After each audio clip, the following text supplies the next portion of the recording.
Absolument, merci Nathalie. Bon les amis, on va évidemment faire la cuisine et puisqu'on parle de toute la Provence, j'ai été chercher un cuisinier aujourd'hui de circonstance aux confins de la Provence puisque de l'autre côté du comté de Nice, il y a la Ligurie, donc l'Italie bien entendu, et c'est un cuisinier italien qui vient nous voir aujourd'hui, c'est Davide Dalmasso.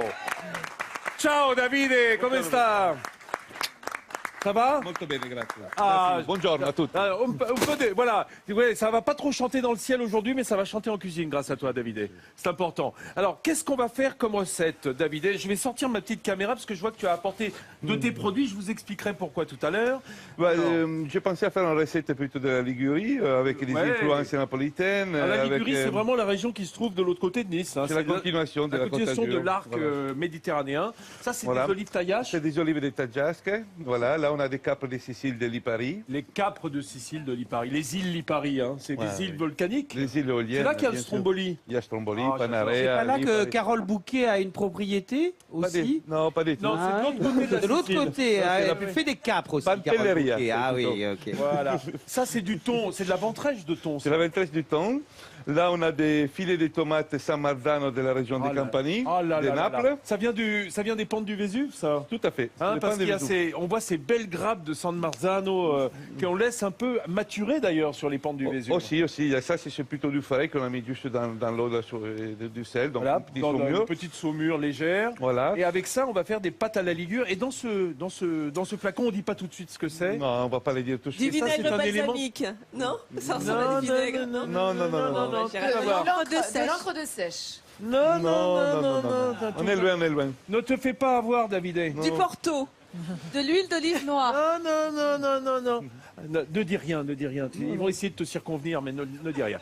Alors, et bien sûr, les pâtes. Et bien sûr, les pâtes. Hein. Bien sûr. Di grano duro. Di sembra di grano duro. Ça, c'est la pâte napolitaine, hein, c'est-à-dire de la région de Campanie.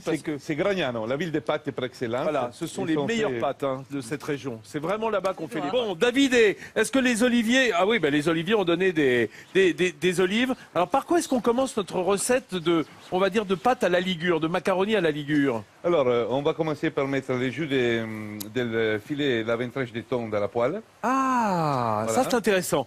Parce que moi je le fais et je me dis toujours, est-ce que les gens pensent à le faire de récupérer l'huile du thon à l'huile? Je le jette systématiquement. Tu jettes systématiquement, donc tu as... Et de la ventrèche également. Maintenant, je vais le mettre de côté, je vais en prendre soin.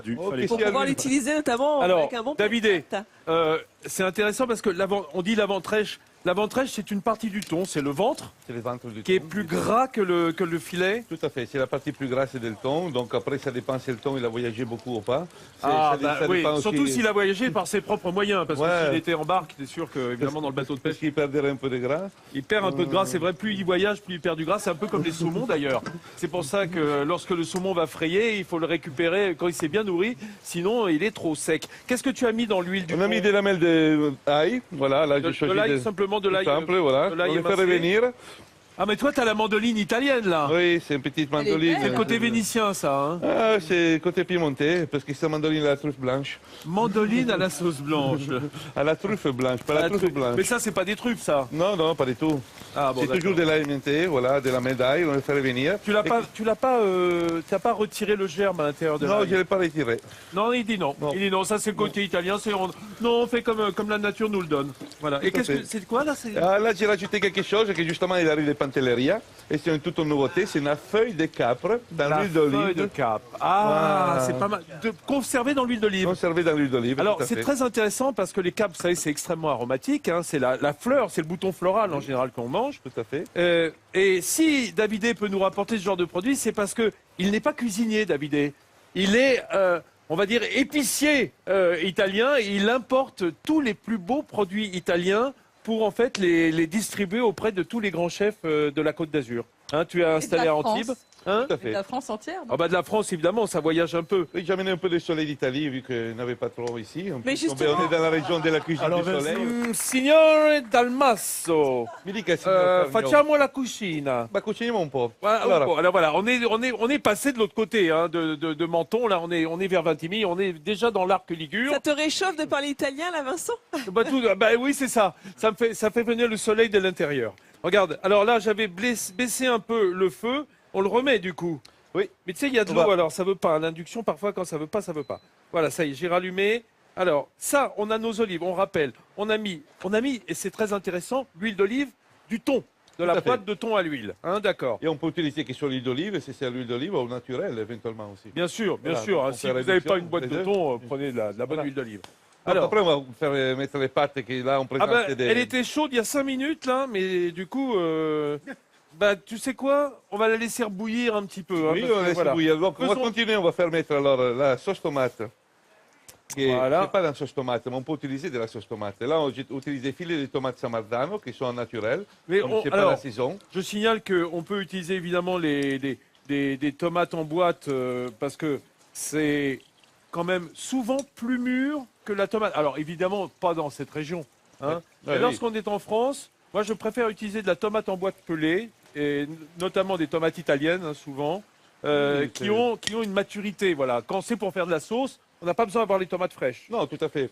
On peut avoir des filets, des entières, des pachino, des corbara. Des pachino, quelle belle tomate. Oui, mais là, tu vends trop l'Italie. Là, qu'est-ce que tu veux? On est à midi en France, David. Non posso solo fare. Eh? Non, ma non ci sono problemi. Possiamo utilizzare les tomates qu'on veut. D'accord. Écoute, on va s'expliquer en italien, toi et moi, parce que là... on est citoyens du monde, donc voilà, on peut utiliser les tomates du monde entier. Et donc, dans l'huile d'olive, on laisse revenir gentiment, fondre, et un peu l'eau doit s'évaporer, évidemment, des tomates. On va faire une petite réduction des jus. Alors, regardez, les amis, toujours avec Davide Dalmasso, notre épicier italien de luxe. Regarde, ça commence à tomber un petit peu, les tomates, les San Marzano. Ça réduit tout doucement. Ça réduit doucement, tu as raison de le dire. Un peu doux. Et pendant ce temps, on va quand même cuire nos pâtes. Eh ben oui, alors, c'est la base. Parlons clairement.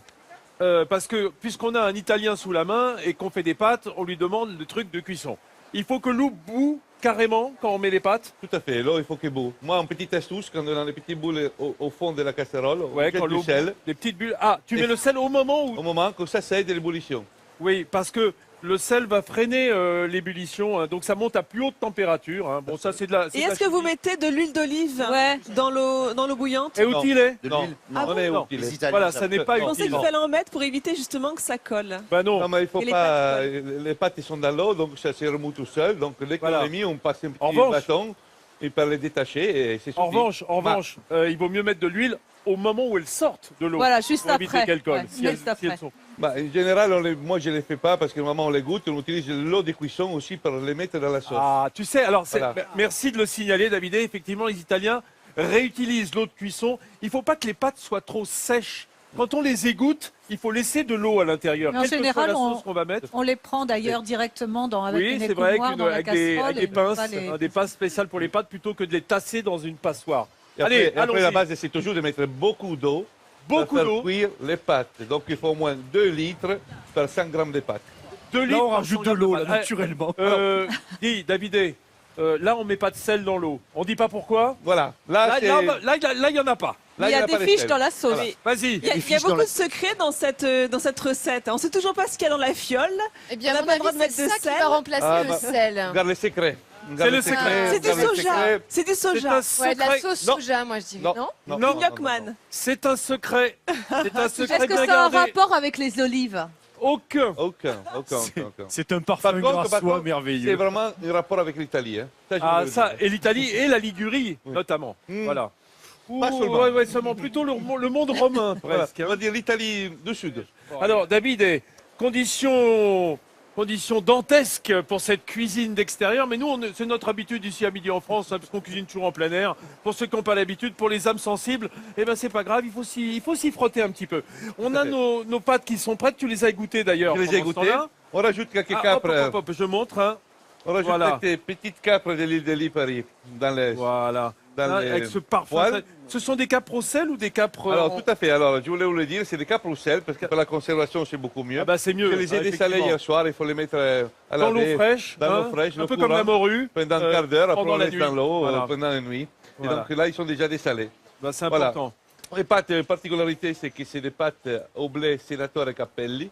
que c'est un blé italien qui vient del Tavoliere delle Puglie. C'est le nom de la variété de blé Senatore Capelli. Senatore Capelli. Donc il faut, quand on va choisir ces pâtes italiennes, on dit attendez, ce sont des Senatore Capelli. Ah non, excusez-moi, j'en prends pas. C'est des Gragnano avec du blé Senatore Capelli. Voilà, et c'est toujours cette région de Campanie, autour de Naples, où on fait les meilleures pâtes de blé dur. Hein. Oui, c'est vraiment la région de la pâte de semola di grano duro, c'est-à-dire la semoule de blé dur. Mais pourquoi surtout on les fait trafiler au bronze, donc l'extrusion. Trafilato, ça veut dire que c'est passé à travers des emporte-pièces en bronze, et ça fait des petites aspérités sur la pâte qui gardent la sauce, c'est ça? Ça donne plus de rugosité, donc la sauce absorbe mieux, et ça tient mieux la cuisson. Voilà. La particularité, c'est qu'ils sont séchés sous les bois par minimum 48 voire 72 heures. Oh là là là, maintenant on est dans le top de la pâte. Sophie, ça te parle toi les pâtes alors évidemment dans la région, mais les pâtes italiennes, oui. tu cuisines toi-même, oui, ça les pâtes hein. Je ne bois pas, je ne fume pas, mais je mange. Eh ben c'est une bonne maladie. Voilà. Mais s'il y a quand même une chose, je trouve que ou le café ou les pâtes n'ont pas le même goût. En Italie, on passe la frontière et c'est un autre goût. Alors je ne sais pas si c'est dû à l'eau ou quoi, mais voilà. Parce que c'est les Italiens qui en parlent tellement bien, c'est pour ça. Voilà. Pendant ce temps-là, que tu vas rajouter le thon. Oui, on a mis un peu de thon, on va en rajouter juste un petit peu parce qu'il faut. Vas-y. On rajoute le thon qu'on va laisser chauffer dans la sauce en quelque sorte. Pas trop en tout cas. Hein. Là, on est à la dernière étape. Hein. Juste tiède, mais pas cuire. Voilà. Vous avez vu, il se colore. On voit la couleur de la tomate. Mon cher Guillaume, moi, ce qui me fait un petit peu de peine, c'est de braver ces conditions et surtout que les beaux produits qui ornent notre table de midi en France, que Davide et Dalmasso nous a apportés, sont un petit peu sous l'eau. Il y a des choses qui craignent, d'autres qui craignent moins. C'est sûr que les graissins, ils vont être moins croquants, hein, par exemple. Là. Oh, ils sont beaux, ces graissins. D'où viennent-ils Ça c'est du Piémont. Ce sont des graissins piémontais. Au beurre et au sésame. Ouais, au beurre et au sésame, absolument divin. On a des belles pâtes, on a une colombe, parce que c'est la saison hein, bientôt. C'est la Pâques bientôt, donc c'est la colombe de Pâques qui est typique italien, c'est la même pâte del panettone. C'est une pâte à panettone, mais qui a la forme de la colombe, et on y met des amandes et du sucre en cristaux dessus. Des noisettes de Piémont. Qu'est-ce qui t'intéresse? Des petits artichauts là. Oh là, ça c'est bon ça. Des artichauts pinot d'Albenga là qu'on a fait juste. Les petits cœurs d'artichaut, hein, absolument. Alors, ça vient pas de... Je dirais juste d'un producteur, c'est évidemment la sélection que David fait chez lui à Antibes, dont il distribue les produits vers toute la restauration en France, particulièrement sur la Côte d'Azur. Oh, la recette est prête, je l'avais même pas vue. Viens voir Arnaud, approche. Regarde ça. Ah, nos pâtes à la ligure. Alors, ça, ce sont les pâtes telles qu'on les a préparées. On va regarder tout de suite le clip qu'on a fait de cette recette avec David et Dalmasso. Regardez. Vraiment, on fait cette recette, c'est simple. On démarre en mettant dans la poêle. Alors, tu vois, qu'est-ce que tu as mis là? De l'ail dans l'huile d'olive. Coupé à la mandoline avec des olives tajas, qui est une feuille de caprier. D'accord, des fleurs, Alors, on y met ensuite nos tomates San Marzano. Voilà, des tomates, des tomates fraîches, la tomate en boîte, hein, simplement découpée en morceaux, qu'on va laisser fondre à l'intérieur. Et puis, on va faire cuire nos pâtes à l'eau, alors eau bouillante, hein, tout de suite. Tout à fait, l'eau bouillante. Petit détail que je n'ai pas dit tout à l'heure, la cuisson des pâtes, c'est 10 minutes, donc on l'arrête à 9 minutes.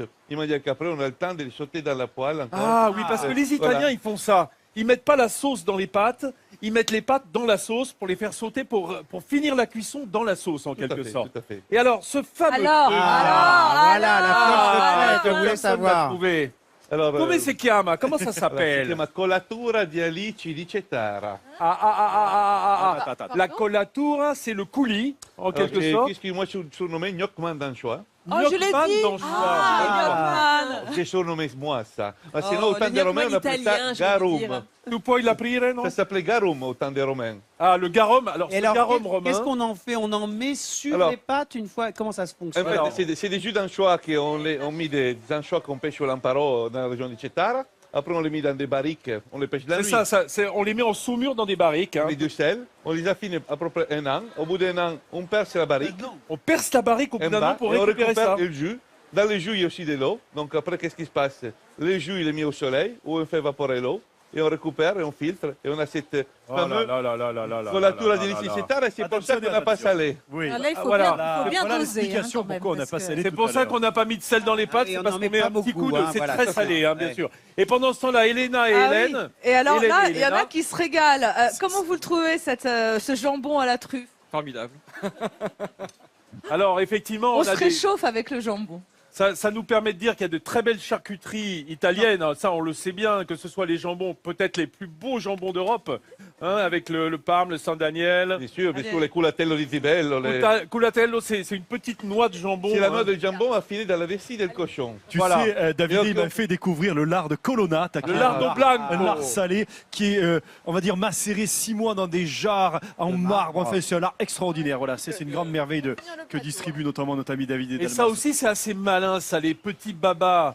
Ça, c'est pour 2 personnes. Au rhum, soit au limoncello. Ah, ce sont les babas au rhum. J'ai amené ça parce qu'apparemment, Vincent, tu dois les aimer particulièrement. Moi, pourquoi tu dis ça?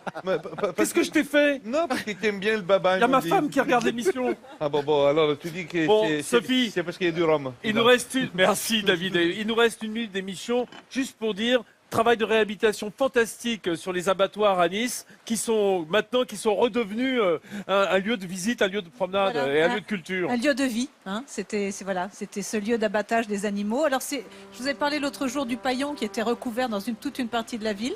Et ben là, on est dans la partie où il est sauvage. Et donc, ce que j'aime beaucoup, c'est que c'est vraiment l'agriculture au cœur de la ville. Et voilà, donc ils étaient fermés. Et puis, sur la vie même de quelqu'un comme Jean Nouvel, l'idée, ça a été de réhabiliter tout ça. Et ça va être un grand centre culturel. C'est une belle chose. Merci, les amis. Merci à Frédéric Donaglia, notre auteur si prolixe sur la Provence, d'avoir parlé avec cœur de cette région. Merci à tous nos camarades. Merci David et Dalmasso de nous avoir fait ces belles pâtes à la Ligure qu'on va goûter immédiatement avec vous chez vous. Si vous êtes fait des pâtes, profitez-en. Sophie Duez, tu reviens quand tu veux. Bien sûr, notre niçoise de choc. Et au milieu de tous ces produits, je vous souhaite bon appétit. On se retrouve demain en souhaitant le soleil. Hein? Ouais, sur la Côte d'Azur, c'est normal. À demain, on vous embrasse.